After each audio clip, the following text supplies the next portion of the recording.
Without the Christian's hope of eternity, there really is no answer to the problem of suffering. I mean, if we're just here for a number of years and then die, that's hopeless. The Christian hope is that one day all our suffering will be reduced to nothingness as we live and reign with God forever. Take, for example, Paul. No one knew suffering better than him. He was often in prison, beaten nearly to death. 5 times he was flogged and he was shipwrecked.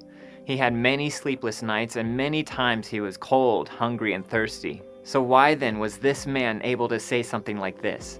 For this light momentary affliction is preparing for us an eternal weight of glory beyond all comparison. Paul wrote this, and he was only able to see his afflictions as light compared with the eternal weight of glory that awaited him. And this is the hope for all Christians, this weight of glory. It's glorious for 2 reasons. 1, it's eternal. And 2, it's a joy unimaginable. Now, eternity, of course, is beyond our reasoning capacity, but imagine if Christ was standing before you in all his radiance and glory, and for 1 whole day you were able to walk with him, talk with him, eat with him, and listen to him. Imagine what kind of perspective that would add to your suffering.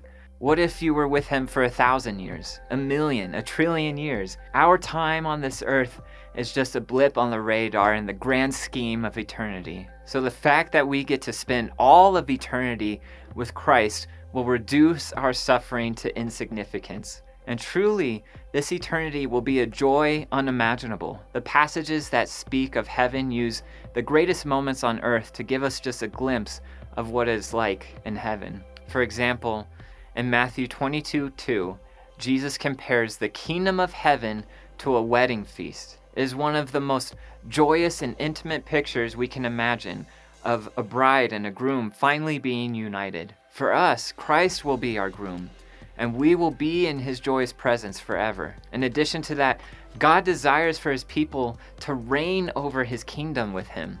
In Daniel 7:27, it says, "The sovereignty, power, and greatness of all the kingdoms under heaven will be handed over to the holy people of the Most High."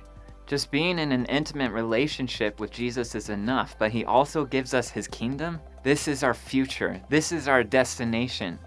No matter what you are suffering, look to the things that are unseen.